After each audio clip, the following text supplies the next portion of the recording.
E aí, pessoal do YouTube, sejam bem-vindos a mais um vídeo desse canalesco. Cap, prepara o teu coração que eu vou trazer todos os detalhes. Eles voltaram, eles tornaram a se enfrentar. Magnus Carlsen contra Nakamura hoje no Norway Chess. E sim, o Naka, no primeiro confronto deles dentro desse torneio, o Naka venceu, ganhou no Armagedon os pênaltis do xadrez. E hoje o que foi que aconteceu? Bom, eles empataram nas clássicas e levaram de novo pro Armagedon. Porém, o Magnus hoje vem de brancas e pior, o Magnus é obrigado a ganhar essa partida pra pontuar em cima do Naka. O que aconteceu? Eu aviso, te segura na cadeira, prepara a pipoca, vamos à luta dessa rivalidade agora! Chegou um dos momentos mais aguardados do ano, não há nenhuma dúvida. Rafael, do que tá falando aí? Vão abrir as matrículas da comunidade Sup Alboredo para a próxima turma agora no mês de junho. Dia 9 de junho, salva essa data, não deixa passar de jeito nenhum, que é o melhor lugar para quem quer evoluir, aprender xadrez na veia, coisa maravilhosa. Rafael, eu não conheço muito a comunidade, me atualize como é, eu como aluno da comunidade, vou mostrar para vocês, inclusive como eu assisto as aulas. É um treinamento 100% online, vejam lá, eu gosto de assistir assim, vendo na televisão, então eu me atiro ali que nem um capincho e fico só assistindo e aprendendo. Então tem muito conteúdo dentro da comunidade, além dos conteúdos que eles vão atualizando mensalmente. Tem a trajetória do Sup até se tornar grande mestre, uma quantidade absurda de conhecimento que não teria como ter acesso a todas essas informações se não fosse, pois a internet, o mundo online e, claro, o Sup e a Júlia criarem também essa comunidade. Então, uma verdadeira maravilha. Se tu quer participar dessa próxima turma, é muito simples. O link tá aqui na descrição. Tu clica, entra no grupo do WhatsApp e no dia 9 de junho, 9/6, vai ser liberado lá o link para que tu se torne um aluno do Sup e da Júlia. Corre lá, isso não pode ser mal, jamais. Uhul! E de brancas, já Magnus Carlsen contra Nakamura no Armagedon. O Magnus é obrigado a ganhar, o Naka, claro, ele vai ter menos tempo no relógio, mas tem a vantagem do empate. Agora, vejam que nessa partida o Magnus bota ali o peão-dama sólido dele e mais ele entra na catalã, que ele joga quando é dia e quando é noite. Então isso aqui o Magnus conhece no detalhe. O Naka escolheu uma linha que é aguda, que é a tomada em C4. E aqui, claro, o Magnus fica momentaneamente com um peão a menos. Talvez tu possa ficar o jogo todo com um peão a menos, mas o Magnus tem a vantagem do desenvolvimento. Então, enquanto o Naka tomava peões e defendia peões, o Magnus estava botando pedra pra jogar, que é o que ele busca, claro. Uma posição aguda pra tentar ganhar. E6 está jogado, abre o bispo de F8. Roque é um lance natural, agora o Naka começa a defender o ponto de C6 e o Magnus começa a pressionar o peão de C6. Isso dificulta também a saída do cavalo, porque senão C6 está caindo. Veja que a posição já vai ficando dinâmica. Dama C8, o Naka reforça a defesa do peão e agora B3. Claro, o Magnus quer desmantelar toda essa estrutura de peões criada. Vejam que nesse momento o Naka joga uma ideia interessante, ele joga B4. Rafael, qual o tema? Quando o cavalo ameaçado sai, o Naka passa um peão. E veja que ele está aqui no lance 10 e esse peão está a 2 casas da promoção. Claro que isso não vai ser nem um pouco fácil de manter, porque o Magnus vai tentar quebrar tudo e ele joga o lance A3. E realmente ele está quebrando a posição. Aqui o Naka jogou cavalo D7. Rafael, não entendo. Eles facilitam. Por que não defendeu? Olha lá. E aí tu mantém a estrutura, parece tão lógico. Sim, mas a tática não permite. Tu leva um duplo, olha lá, nas orelhas. A depender até nas guampas, né? Mas isso não foi jogado. Cavalo D7 está jogado, agora o Magnus consegue de fato quebrar essa estrutura de peões e o peão de C3 vira também um alvo. Tá fraco esse peão. O Naka retomou e agora o Magnus vai contra o bispo. Claro que o Naka vai preparando a ideia do Roque, agora tem que decidir o que tu faz com o bispeto. Ele joga o lance A5, é muito interessante, porque agora se tu tomar, ele volta a ficar com o peão defendido e o próximo lance do Magnus é brilhante. Não há nenhuma dúvida. É um lance que o Naka pode ter furado durante o jogo. Tem que aguardar o que ele vai falar na coletiva, mas o Magnus jogou um lance brilhante aqui, que é cavalo C3. Rafael, cavalo C3 nesse momento. É exatamente isso. Parece que ele tá dando a peça e depois ele ataca a torre. Mas o Naka não jogou, ele rocou. Rafael, de novo, largo o xadrez. Não tem como prosseguir. Não consigo entender por que o Naka não tomou aqui. Tu perde o jogo. O Magnus não daria um cavalo a troco de nada. Olha a ideia, cavalo C4. E agora, se tu tomar a torre tu tá perdendo a dama, só que já vai tudo por água abaixo, tu começa a entender o plano e a ideia.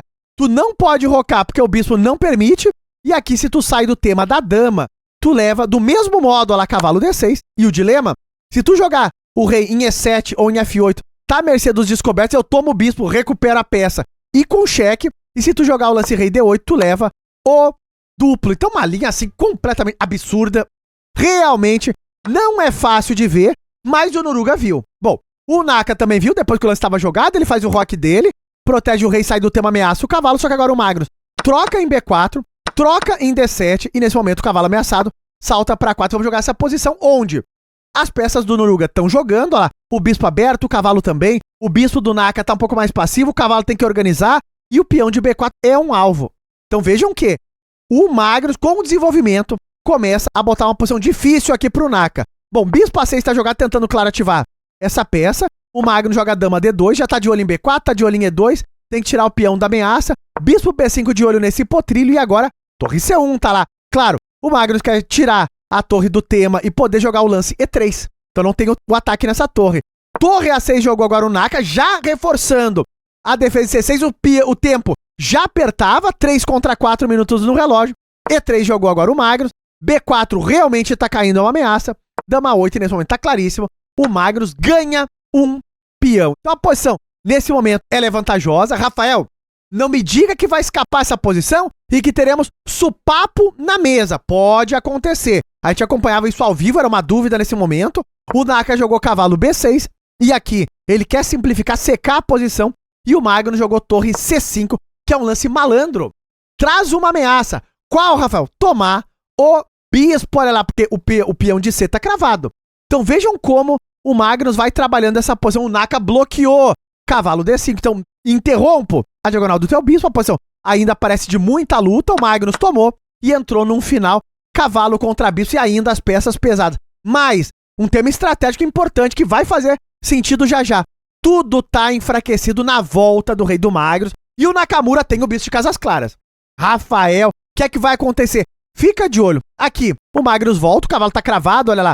Não pode sair de maneira nenhuma e começa a defender a primeira fila. H5, jogou o Naka para tentar fragilizar mais tudo por aqui. O Magnus segurou e nesse momento o Nakamura, ele joga, ó, torre E8, traz a torre pra coluna, já começa a trazer as peças para um futuro que se até ataque aqui contra o rei do Magnus.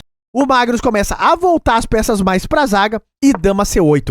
O Naka aqui bota um frio na espinha do Magnus, não há outra dúvida, porque ele tá entrando nessas casas claras que estão aos frangalhos. O Magnus precisa reagir no momento de maior tensão do jogo. O Magnus errou. Rafael, ele não é mais o mesmo. Eu não acredito. Vai escapar outra partida, será? Olha o que acontece a partir de agora. Porque o Nakamura, ele troca um par de torres e ele joga G5, que é o fino, é o da máquina. Tá sacrificando o peão, mas ele quer desmantelar o rei do Magnus, tá realmente aos frangalhos. Veio agora a tomada, o Magnus aceitou o peão e H4 e tu não pode tomar.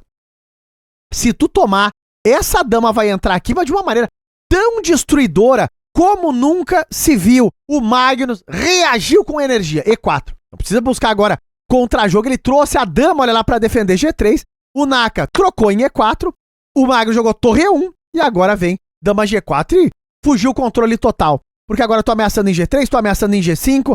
Nesse momento o Magnus joga dama E3, tentando manter tudo na ponta dos dedos. Vem a troca em G3 e claro, o Magnus aqui não pode trocar as damas. Porque ele precisa ganhar, não pode secar essa posição, ele toma de peão, mantendo o jogo sendo jogado e nesse momento, rei G7 para torre H8 e daqui a pouco, tu toma um ataque pela coluna H. O tempo era brutal contra os dois jogadores. O Magnus joga agora rei G2 para defender, claro, essa coluna, só que vem torre H8 e esse momento marcante da partida. O Magnus aqui ele toma a decisão. Ele toma em E4, já que o Naka tá largando o peão. E nesse momento, claro, o Magnus tem 2 peões a mais, então não é tão simples tu só trocar as damas como era há um pouco atrás. Segundo as máquinas, o melhor lance é dama toma G5, a posição ainda tá equilibrada, embora tenha jogo, principalmente com apuro no relógio. Mas aqui, inacreditavelmente, o Nakamura ele comete um erro. E tudo vira de repente de novo. Rafael, teremos supapo, será? Fica de olho, porque veio o cheque. Agora rei F3, e aqui o Naka joga bispo F1. E faz tudo muito sentido, porque ele quer jogar bispo G2, ameaça ganhar a dama do Magnus, o Magnus sai do tema com o rei extremamente vulnerável, e nesse momento o Nakamura comete um erro grave, dama H2. É como se diz, um erro nunca vem sozinho. Tu erra uma e depois tu erra mais. Ah, Rafael, já entendi. O Naka pendurou o bispo. O bispo, de fato, tá caindo. E olha o que jogou o Magnus. Dama E5. Jogou o cheque. Por quê, Rafael? Eu teria tomado no pré-move esse bispo. E aqui tu perderia, porque esse lance do Naka é um golpe sujo. Tu leva a torre H4 brilhante, o peão tá cravado e tu perdeu a dama. Então vejam lá, se isso acontecesse contigo, eu tenho certeza que tu abandonaria, mas daria um supapo tão forte na mesa que sairia em todas as mídias, claro, porque essa aqui seria a situação dessa partida. Só que isso não aconteceu. O Magnus viu que se tomasse aqui, levava o torre H4, perderia a dama. Primeiro ele joga o cheque, tirando o tema, e quando o rei sai agora, de fato ele ganhou uma peça inteira, e realmente o dama H2 era um erro grave do Naka. O tempo apertava, não tem incremento, dama G2 ele tentou, atacou por aqui, só que depois do lance torre A1, ameaçando torre A8, e vem com mate pra tudo que é lado, aqui o Nakamura abandonou essa partida. E sem nenhum tipo de agressividade, não teve supapo na mesa, não teve briga, não teve nada, um abandono normal. Magnus Carlsen vence mais uma. E tá no ar a precisão da peleja. O Nuruga, claro, jogando como uma máquina assustadora, sempre se mantendo naquelas precisões ali 90 a mais. O lance brilhante cavalo toma C3 e mais uma vez surpreendendo o Nakamura. Resultados no ar, ainda não tá tudo atualizado, a rodada não terminou por completo, mas nesse momento o Magnus lidera com 11 pontos, seguido por eles, Caruana e Nakamura. Seguimos de olho no Norway Chess. Se tu gostou do vídeo do Resumão, não esquece de likear e até os próximos vídeos.